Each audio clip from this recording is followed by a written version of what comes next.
여러분, 저는요, 이렇게 제가 그런 말씀 자주 드리잖아요.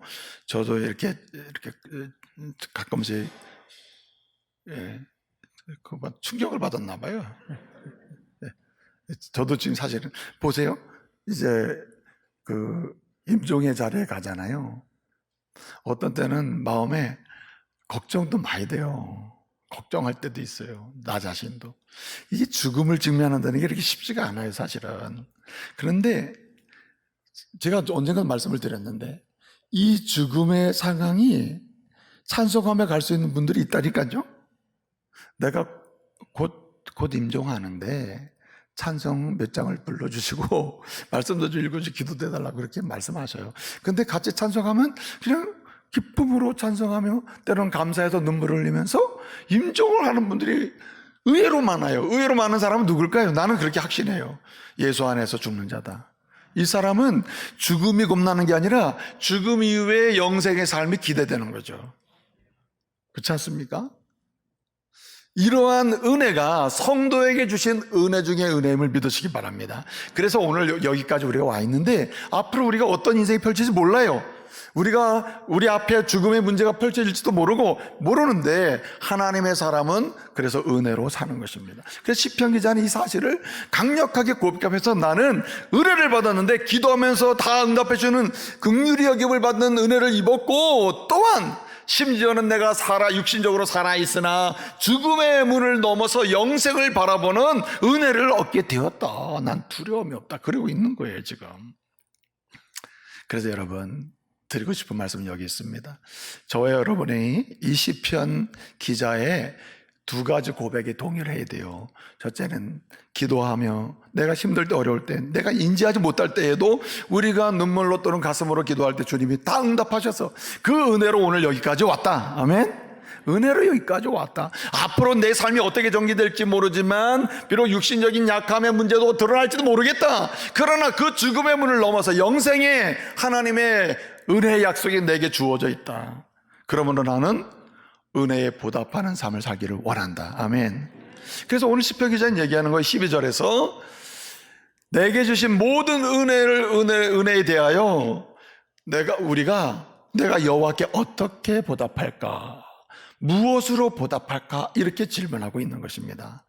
그래서 오늘 이렇게 은혜임을 인정하고 은혜로 살았음을 인정하고 앞으로도 주님의 은혜로 살아갈 수밖에 없고 은혜로만 살 수밖에 없는 이 사실을 고백하는 우리는 어떻게 그 받은 은혜에 대해서 이미 받았고 받고 있는 은혜에 대해서 앞으로 받을 은혜, 가장 확실한 멋있는 영생의 은혜까지 받을 은혜에 대해서 매일 오늘이죠. 내일도 오늘이 되겠죠. 오늘 살아가는 우리는 오늘 어떻게 그 은혜에 응답하고 보답하며 살아가야 하는가? 그 말씀을 오늘 나누려고 하는 거예요. 어떻게 그 은혜에 응답하고 보답하며 살아갈까? 여러분, 여기 무엇으로 보답할까라는 말씀이 나오잖아요. 12절에 한번 다 같이 읽어볼까요?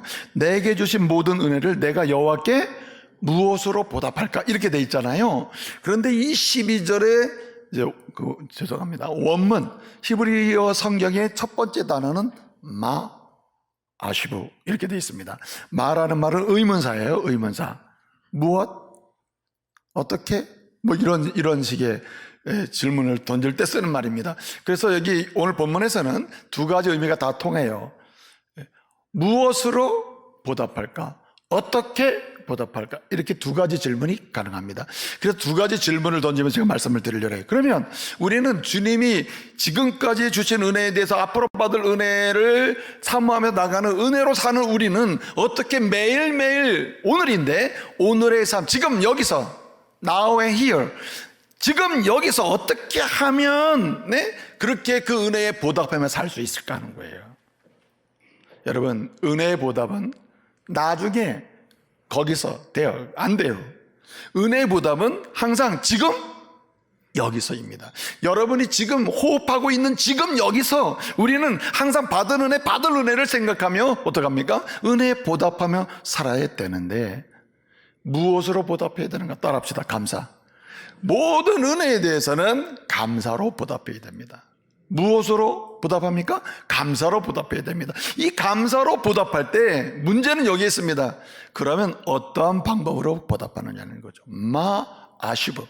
무엇으로 보답할까? 이런 질문이 첫 번째고요. 두 번째는 어떻게 보답하느냐. 이 두 가지 질문이 똑같은 원문에서 나오는 질문이거든요. 대답은 감사로 보답하고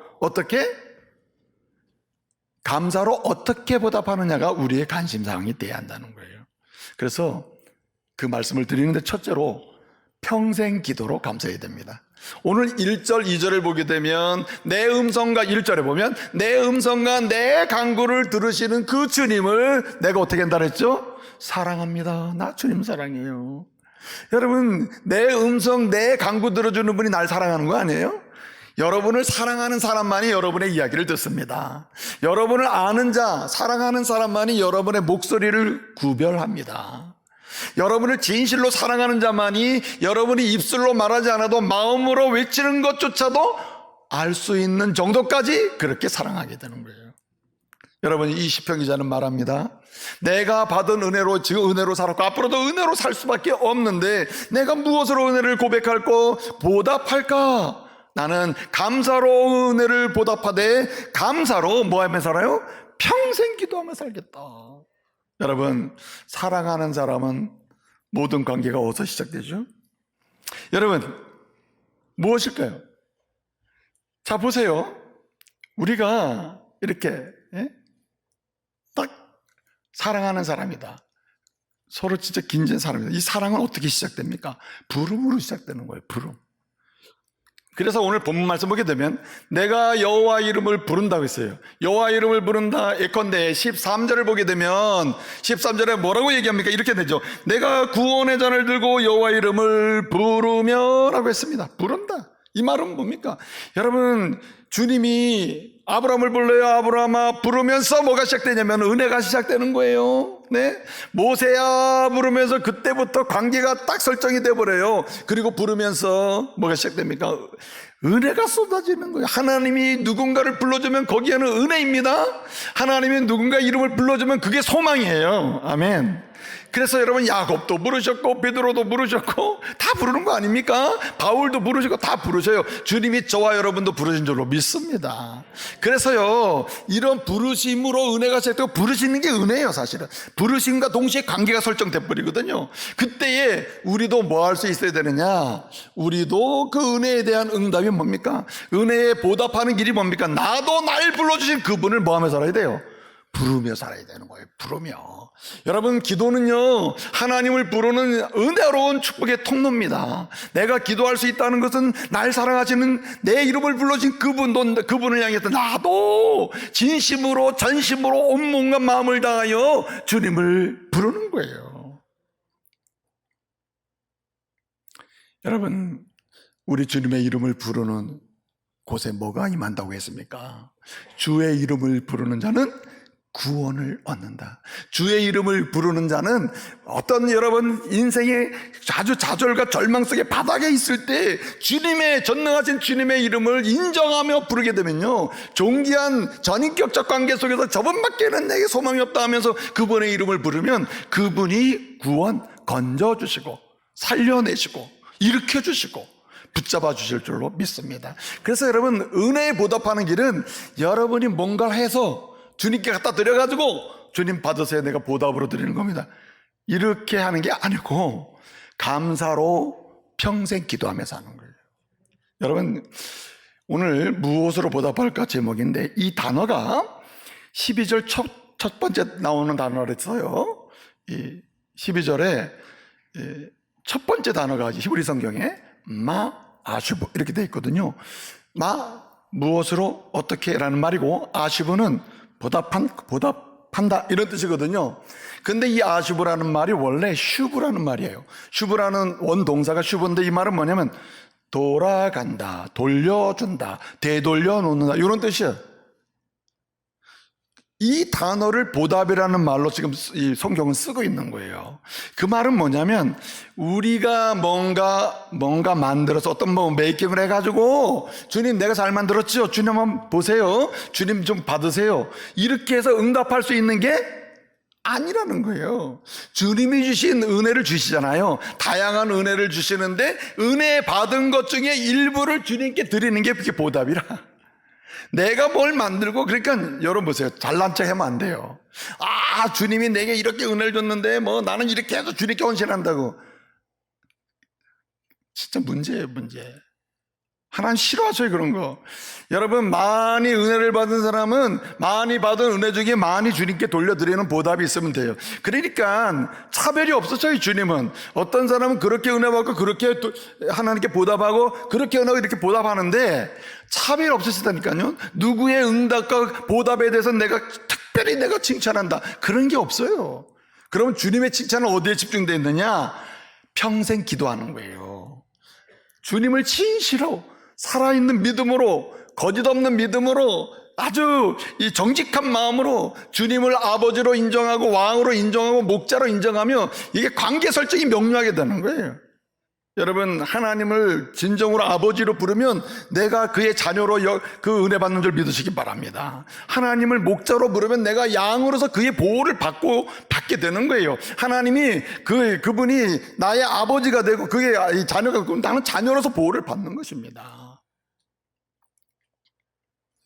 그래서 하나님의 이름을 부르며 평생 기도하는 것, 이게 그만큼, 그러니까 오죽했으면 이 사람은 2절 하반절에서 내가 평생 기도하리로다 이렇게 고백하고 있지 않습니까?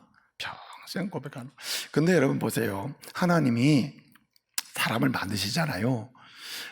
전능하신 하나님이 사람을 만드셨다, 이 말은, 만드셨다는 말 자체가 의미하는 게 뭐냐면 하나님과 관계 속에 있어야 사람답게 되는 거예요.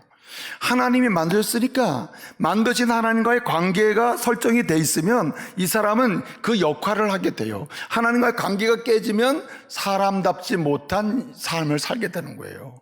역할이 안 되는 거예요, 역할이. 더 나아가면요, 하나님이 우리를 만드실 때 어떻게 만드셨다 그랬죠? 하나님의 형상대로 만들었다 그랬잖아요. 하나님의 형상대로 만들었다는 말은 하나님은 생각하시는 분이고 지적이신 분이고 하나님은 따뜻한 아주 정서적 인격이 있는 분이고 그리고 의지, 주님의 판단에 따라서 일하시는 분이거든요. 그래서 주의 형상대로 만들었다는 말은 그 형상대로 만드는 사람에게도 지적인 열망과 정서적인 따뜻함과 그리고 하나님처럼 완전하진 않지만 하나님의 그 모양을 닮아서 여기 의지적 판단을 통해서 선택과 결정을 하게 만들어 놓으신 거예요. 이게 하나님의 형상이라는 뜻입니다. 그런데 진짜 중요한 하나님의 형상의 의미는 뭐냐면 요한복음 4장 24절에 보면 이렇게 말씀합니다. 하나님은 영이시니 예배하는 자가 신령과 진정으로 예배하라. 하나님이 영이십니다. 영이신 하나님이 그의 형상대로 우리를 만들었기 때문에 동물과 달리 사람은 어떤 존재로? 영적인 존재로 만든 거예요. 영이신 하나님이 그의 형상대로 만들었는데 어떻게? 영적인 존재로 만들었단 말이에요. 그러니까요, 우리 하나님을 부른다는 것은 세상 사람들이 보면 무슨 허공에 대고 하나님 아버지 저 사람 뭐 하는 거야? 이해가 안 되는 거예요.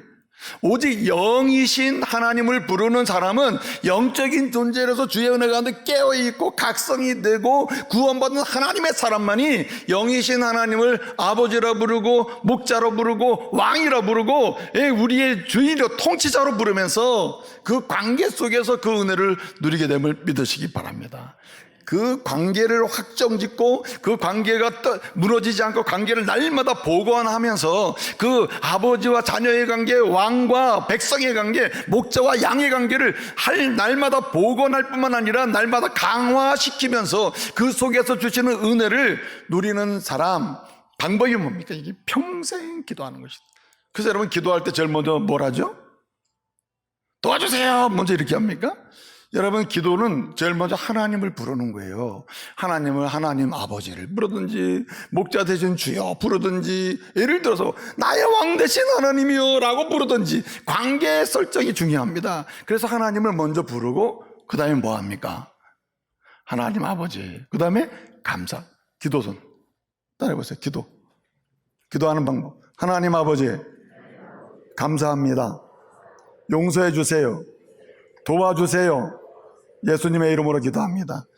이게 이제 기도손인데 제일 먼저 뭐합니까? 하나님 아버지를 부르고 두 번째 뭐합니까? 감사하는 거거든요. 날 자녀 사모신 하는 감사, 목자 양 사모신 하는 감사, 백성 사모신 하는 감사. 당신이 나의 통치가 돼서 내 인생 전체를 지금까지 은혜로 앞으로도 은혜로 통치하실 주님께 감사.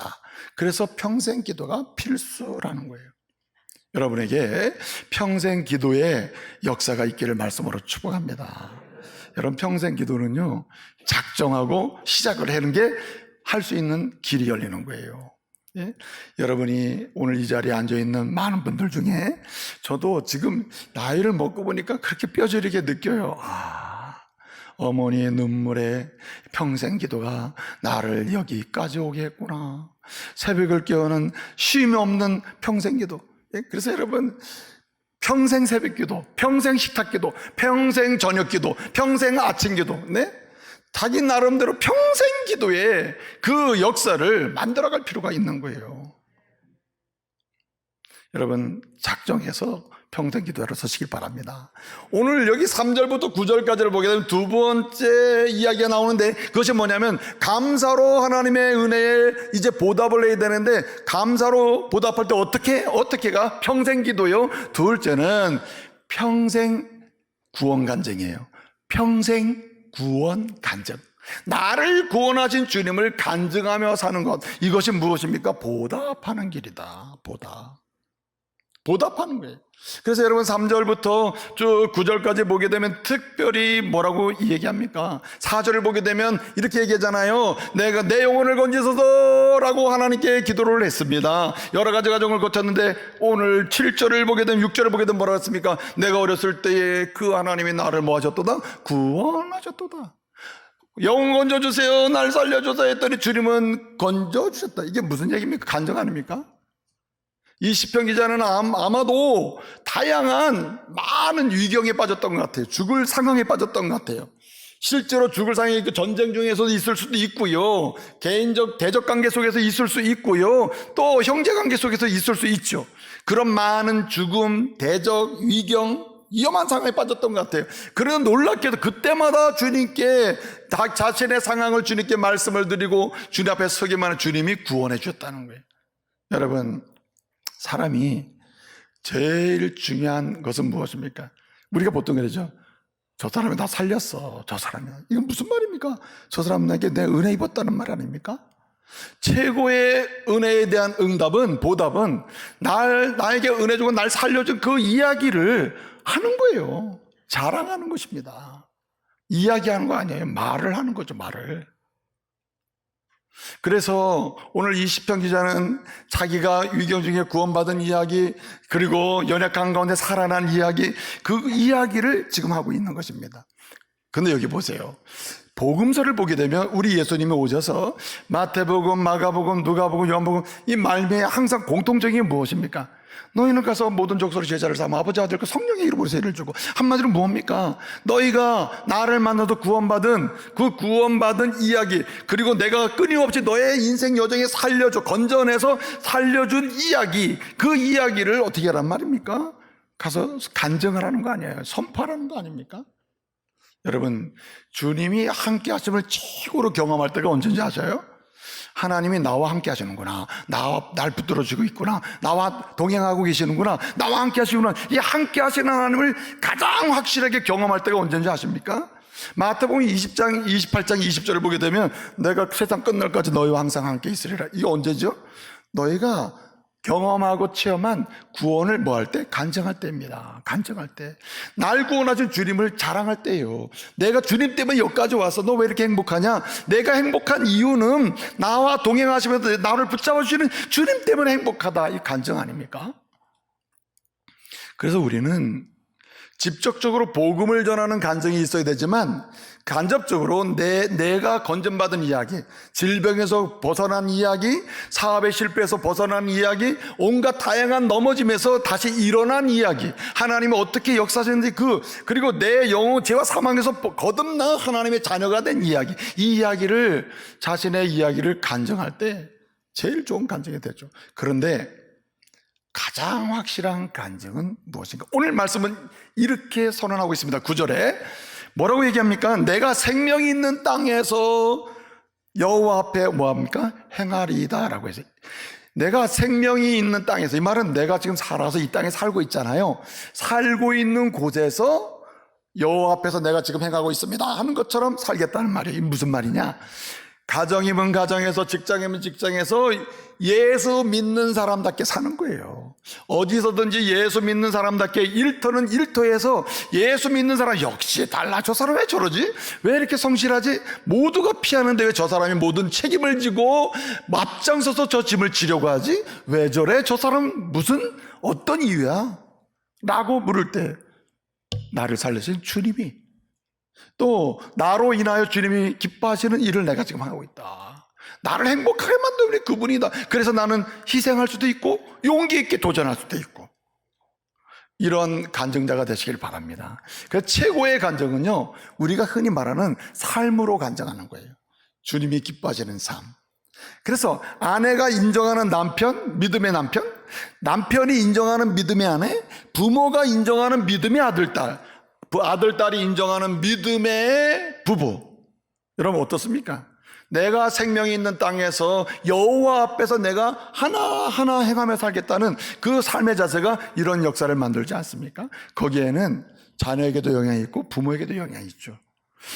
저는요, 우리 교회 안에도 그런 분이 굉장히 많은데, 제가 예수를 안 믿으려고 수없이 노력을 해봤는데 내 아내 하는 거 보면 내가 안 믿을 수가 없습니다. 여기도 지금 나와 있어요. 얼마나 감동적인 이야기입니까? 예? 내 아내가 집에서 하는 거 보면 도대체 내가 안 갈 수가 없다는 거야. 안 갈 수가 없어. 미안해서라도. 네? 어떻게 저렇게 인격적일까?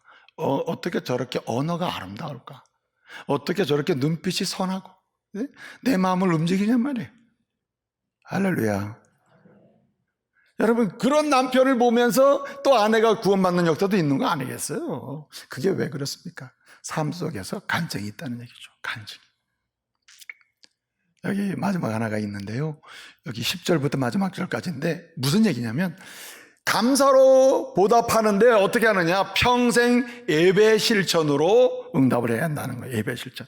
여러분, 오늘 본 말씀 보게 되면 예배는 두 가지로 나와 있어요. 여기 내가 감사제를 드리겠다는 건 공적인 예배입니다. 공적인 예배를 통해서 하나님께 영광을 돌리는 것입니다. 사실은 은혜를 받는 길은 예배를 드릴 때 은혜를 받아요. 내 영혼이 각성이 일어나고 내 삶의 결단이 일어나고 갈 길을 찾게 되거든요. 그런데 그 은혜 받고 또 더 나은 예배를 드리고자 할 때 또 은혜 받고, 더 나은 예배를 드리고자 할 때 거기서 이게 은혜에 대한 보답이 되면서 동시에 또 은혜가 있는 거예요. 이 공적인 예배가 중요한 거죠. 그런데 시편 기자는 공적인 예배는 출발에 불과하다는 것을 보여줍니다. 내가 감사제를 드리고 그 다음에 뭐라고 얘기했냐면 이렇게 이야기합니다. 말씀 봅니다. 18절을 보겠습니다. 18절. 내가 여호와께 서원한 것을 그의 모든, 누가 보는 앞에서? 백성이 보는 앞에서 내가 지키겠다 라고 합니다. 19절 보니까 예루살렘아 내 한가운데서 곧 여호와의 성전뜰에서 지키리로다. 할렐루야. 이렇게 말씀하고 있어요. 심지어는 오늘 14절 말씀에 보니까 여호와의 모든 백성 앞에서 나는 나의 서원을 여호와께 갚으리로다 라고 했어요. 무슨 말입니까? 공적인 예배와 삶의 예배가 있다는 거죠. 내가 일상을 하나님을 높이겠다고 하는, 주님의 이름으로 축복하며 살겠다고 하는 이런 마음으로 일상을 예배적 삶으로 살아가는 거죠. 그럴 때 어떻습니까? 이 자체가 하나님께 은혜에 대한 보답이 된다는 말입니다. 근데 참 하나님 너무 좋으신 분이, 왜 좋으신가 하면 이렇게 은혜에 대한 보답으로 평생 감사의 평생 기도를 드리고 감사의 구원 간증을 하고, 그리고 감사의 이렇게 예배 실천을 하잖아요. 예배 속에서, 그런 과정 속에 또 은혜가 우리에게 주어진다는 거예요. 기막힌 하나님의 약속이 아닙니까? 나만 기막힌 것 같기도 하고, 우리 모든 성도가 기막힌 은혜로 받아들이시길 말씀으로 축복합니다.